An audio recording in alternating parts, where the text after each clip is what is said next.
ദിലീപ് ചിത്രത്തിന്റെ ലൊക്കേഷനിൽ പൾസർ സുനി എത്തിയതിന്റെ നിർണായക ചിത്രങ്ങൾ പോലീസിന് 2016 നവംബർ 13 ഇരുവരും ഒരേ ടവർ ലൊക്കേഷനിൽ ഉണ്ടായിരുന്നതായും പോലീസിന്റെ സ്ഥിരീകരണം. ജോർജ് പൂരം ചിത്രീകരിച്ച കിണറ്റിങ്കൽ ടെന്നീസ് ക്ലബ്ബിലാണ് പൾസർ സുനി എത്തിയത്. അതേസമയം നടി ആക്രമിക്കപ്പെട്ടതിന്റെ ദൃശ്യങ്ങളുള്ള മെമ്മറി കാർഡ് കണ്ടെത്താനാണ് കാവ്യയുടെ കടയിൽ പോലീസ് റെയ്ഡ് നടത്തിയതെന്നും വ്യക്തമായി. നടി ആക്രമിക്കപ്പെടുന്നതിന് ഏതാനും മാസങ്ങൾക്ക് മുമ്പ്, അതായത് 2016 നവംബർ 13 ദിലീപും പൾസർ സുനിയും ഒരേ ടവർ ലൊക്കേഷനിലായിരുന്നുവെന്ന് പോലീസ് കണ്ടെത്തിയിരുന്നു. തൃശൂരിൽ ജോർജ് പൂരത്തിന്റെ ലൊക്കേഷനിലായിരുന്നു അന്ന് ഇരുവരും എന്ന് വ്യക്തമാക്കുന്ന ചിത്രങ്ങളാണ് ഇപ്പോൾ പുറത്തുവന്നത്.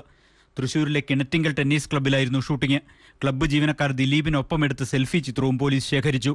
ചിത്രങ്ങളിൽ ഒന്നിൽ പിന്നിലായി പൾസർ സുനി മറ്റൊരാളോട് സംസാരിച്ചു നിൽക്കുന്നത് കാണാം. ഇതിനെ തുടർന്ന് ക്ലബ്ബ് ജീവനക്കാരിൽ നിന്നും പോലീസ് മൊഴിയെടുത്തു. ഇക്കാര്യം ക്ലബ്ബ് മാനേജർ സുധാകരൻ പീപ്പിൾ ടിവിയോട് സ്ഥിരീകരിച്ചു. ഞാൻ വന്നിരുന്നു, നമ്മുടെ അങ്കമാലി CI വന്നിരുന്നു. അവിടെ അവര് ഇത്രയാണ് എന്റെ അടുത്ത് ചോദിച്ചത്. ഇങ്ങനെ ഒരു ഫിലിമിന്റെ പേര് പറഞ്ഞു. ആ ഫിലിമിന്റെ പേര് എനിക്ക് ഓർമ്മയില്ല. ഞാനും ഫിലിമായിട്ട് അത്ര ഒരു ബന്ധമൊന്നുമില്ല, അതുകൊണ്ടാണ് ഞാൻ കാണാറില്ല ഫിലിം. അപ്പൊ ഡേറ്റ് പറഞ്ഞ് ഏകദേശം ഞാൻ നവംബറിൽ ഒരു ഷൂട്ടിംഗ് നടന്നിട്ടുണ്ട് അവിടെ ദിലീപിന്റെ.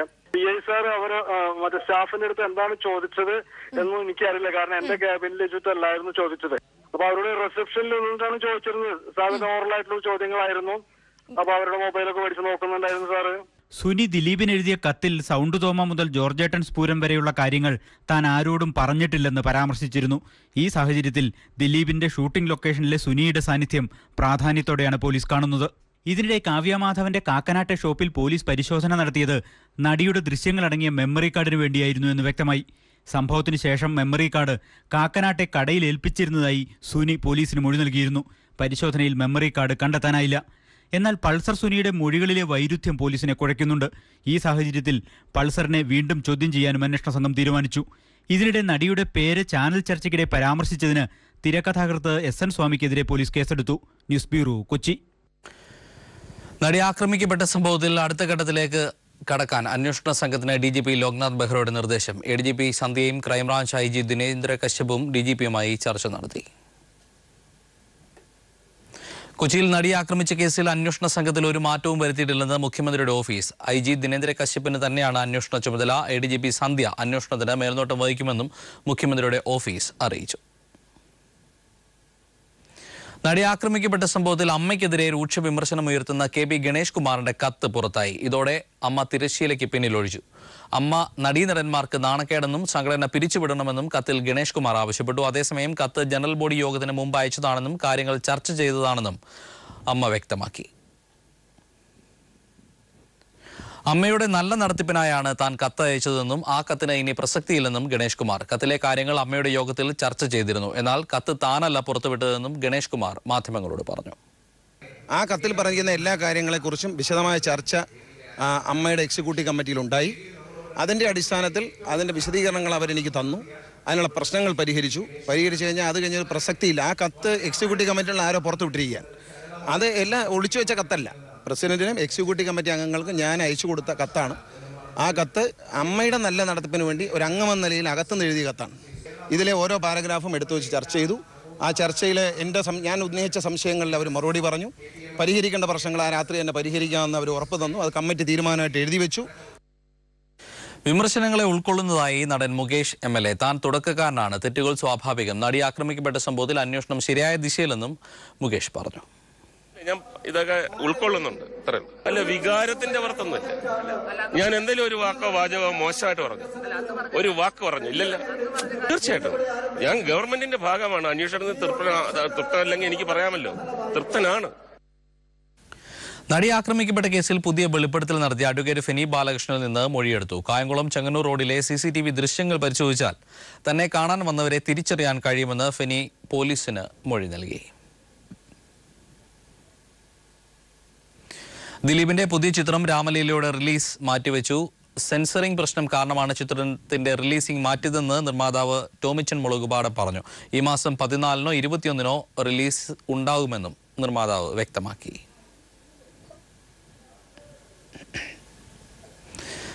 സർക്കാരിന്റെ പുതിയ മദ്യനയം നിലവിൽ വന്നതോടെ സംസ്ഥാനത്ത് 5 സ്റ്റാർ ഉൾപ്പെടെ 97 ബാറുകൾ തുറന്നു. എക്സൈസിന് അപേക്ഷ ലഭിച്ച 81 3 സ്റ്റാർ 4 സ്റ്റാർ ബാറുകളിൽ 77 എണ്ണത്തിനും ലൈസൻസ് നൽകി. 2112 കള്ളുഷാപ്പുകളും ലൈസൻസ് ലഭിച്ചതിന്റെ അടിസ്ഥാനത്തിൽ പ്രവർത്തനം ആരംഭിച്ചു. അതേസമയം ബാറുകൾ തുറന്നതോടെ എക്സൈസ് ഉദ്യോഗസ്ഥർ പരിശോധനകളും ശക്തമാക്കിയിട്ടുണ്ട്. രാജ്യത്തെ പ്രതിപക്ഷ രാഷ്ട്രീയ പാർട്ടികളുടെ രാഷ്ട്രപതി സ്ഥാനാർത്ഥി മീരാകുമാറിന് കേരളത്തിന്റെ സമുചിതമായ വരവേൽപ്പ്. വോട്ടഭ്യർത്ഥിക്കാനായി കേരളത്തിലെത്തിയ മീരാകുമാറിനെ വരവേൽക്കാൻ ഭരണ പ്രതിപക്ഷ വ്യത്യാസമില്ലാതെ MLA-മാർ എല്ലാവരും എത്തി. ശബ്ദമില്ലാത്തവരുടെ ശബ്ദമാകാനാണ് തന്റെ പോരാട്ടമെന്ന് മീരാകുമാർ പറഞ്ഞു. സെൻകുമാറിനെ DGP സ്ഥാനത്ത് നിന്ന് മാറ്റണമെന്ന് മുഖ്യമന്ത്രി ഉൾപ്പെടെ ആരോടും താൻ ആവശ്യപ്പെട്ടിട്ടില്ലെന്ന് P. ജയരാജൻ. UDF ഭരണകാലത്ത് കോൺഗ്രസിന്റെ രാഷ്ട്രീയ ദൗത്യം ഏറ്റെടുത്ത വ്യക്തിയായിരുന്നു സെൻകുമാറെന്നും ജയരാജൻ ഫേസ്ബുക്കിലൂടെ വ്യക്തമാക്കി. ബീഫ് കൈവശം വെച്ചെന്നാരോപിച്ച് ജാർഖണ്ഡിൽ ഒരാളെ അടിച്ചുകൊന്ന കേസിൽ BJP നേതാവ് ഉൾപ്പെടെ 3 പേർ അറസ്റ്റിലായി.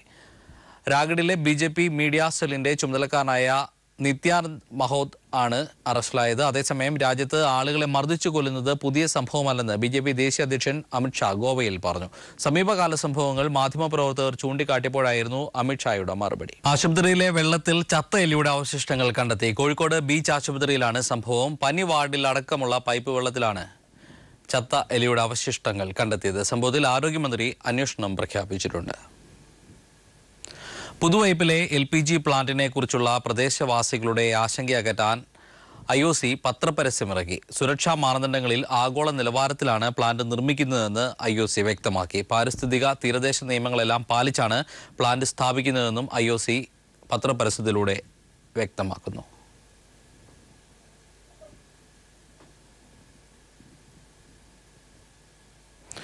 കേന്ദ്ര സർക്കാർ വില നിയന്ത്രണ പട്ടികയിൽ ഉൾപ്പെടുത്തിയ ടെറ്റനസ് ഇഞ്ചക്ഷന് സംസ്ഥാനത്ത് കൃത്രിമ ക്ഷാമമുണ്ടാക്കി ഉത്തരേന്ത്യൻ മരുന്ന് കമ്പനികൾ രംഗത്ത്. വില പകുതിയായി കുറച്ചതോടെ ടെറ്റനസ് ടെസ്കോയിഡിനൊപ്പം ഡിഫ്തീരിയ മരുന്നും ചേർന്ന ഇഞ്ചക്ഷൻ വിൽപ്പനയ്ക്ക് എത്തിച്ചാണ് വില നിയന്ത്രണത്തെ മറികടക്കുന്നത്. 10 രൂപ അധികം ഈടാക്കുന്ന ബദൽ മരുന്നിന്റെ വിൽപ്പനയിലൂടെ പ്രതിമാസം സംസ്ഥാനത്ത് നിന്ന് കൊയ്യുന്നത് 4 കോടി രൂപയുടെ അധിക വരുമാനമാണ്. വില കുറച്ച മരുന്നുകളുടെ ഉൽപ്പാദനം അവസാനിപ്പിക്കുന്ന കമ്പനികൾക്കെതിരെ കേന്ദ്ര സർക്കാർ നടപടി സ്വീകരിക്കാത്തതാണ് ഔഷധ ലോബിക്ക് സഹായകരമാകുന്നത്.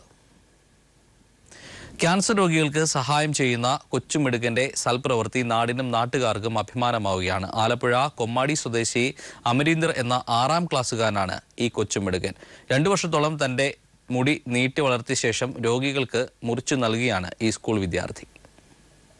വ്യത്യസ്ത രൂപത്തിലും ഭാവത്തിലും മുടി വളർത്തി ഫ്രീക്കന്മാർ ക്യാമ്പസുകളിൽ ചെത്തി നടക്കുന്ന നാട്ടിലാണ് സ്വന്തം മുടി വളർത്തി ക്യാൻസർ രോഗികൾക്ക് നൽകാൻ ഈ കൊച്ചുമിടുക്കൻ എത്തിയിരിക്കുന്നത്. 2014 ആലപ്പുഴ സ്വദേശി അമരീന്ദർ എന്ന ഈ സ്കൂൾ വിദ്യാർത്ഥി ആദ്യം മുടി മുറിച്ച് നൽകിയത്. ശ്രീകരിക്ക് 2 കുറിക്കേണ്ട വരാറായിരുന്നെന്നും പറഞ്ഞുകൊണ്ട് വാർത്തയിലുണ്ടായിരുന്നു. അപ്പോൾ ഞാൻ പറഞ്ഞു ഇച്ചിരി പൈസ കളക്ട് ചെയ്ത് കൊടുക്കാന്ന് പറഞ്ഞു. ഇപ്പോൾ 30 മാസം വളർത്തി വലുതാക്കിയ മുടിയും മുറിച്ചു നൽകാനുള്ള ശ്രമത്തിലാണ്. അമ്മ ഷീബയാണ് മകന്റെ നീളമേറിയ മുടിയെ പരിപാലിച്ചു വരുന്നത്. ഈരി കെട്ടി വെച്ചിട്ടാ പോകുന്നത്. അല്ല സ്കൂളിൽ ഇവൻ തനിയെ കെട്ടിപ്പോയാൽ വൃത്തിയാകത്തില്ല. തനിയെ കെട്ടാതിരിക്കത്തില്ല. കെട്ടി വെച്ചിട്ടാണ് വിടുന്നത്. മുടി വളർത്തി സ്കൂളിലെത്തിയതിന്റെ പേരിൽ ആദ്യം പഠിച്ച സ്കൂളിൽ നിന്നും ഈ കുട്ടിയെ പുറത്താക്കിയെങ്കിലും തന്റെ ദൗത്യത്തിൽ നിന്നും പിന്മാറാൻ ഈ കൊച്ചുമിടുക്കൻ തയ്യാറായില്ല. മറ്റൊരു സ്കൂളിൽ പഠനം തുടർന്നു വരുന്നതിനിടയിലാണ് വീണ്ടും മുടി മുറിച്ചു നൽകാൻ തയ്യാറായിരിക്കുന്നത്. അച്ഛൻ ഭുവനേന്ദ്രനാണ് ഈ കൊച്ചുമിടുക്കന് പരിപൂർണ പിന്തുണ നൽകുന്നത്. ക്യാൻസർ രോഗികൾ അനുഭവിക്കുന്ന ബുദ്ധിമുട്ടുകൾക്ക് ഒരു പരിധിവരെ തന്നാൽ കഴിയും വിധമുള്ള സഹായം ചെയ്യണമെന്ന നല്ല മനസ്സുമായാണ് ഈ കൊച്ചുകുട്ടി രംഗത്ത് വന്നിരിക്കുന്നത്. ക്യാമറാമാൻ രതീഷ് രാജിനൊപ്പം ഷാജഹാൻ. GST-യെക്കുറിച്ച് ജനങ്ങൾക്കുള്ള സംശയങ്ങൾ ദൂരീകരിക്കാൻ ധനമന്ത്രി തോമസ് ഐസക് തത്സമയം പങ്കെടുക്കുന്ന പ്രത്യേക പരിപാടി നാളെ രാവിലെ 11 മണിക്ക് പീപ്പിൾ TV-യിൽ. പരിപാടിയിൽ നികുതി സെക്രട്ടറി രാജൻ ഖോബ്ഗഡെയും പങ്കെടുക്കും.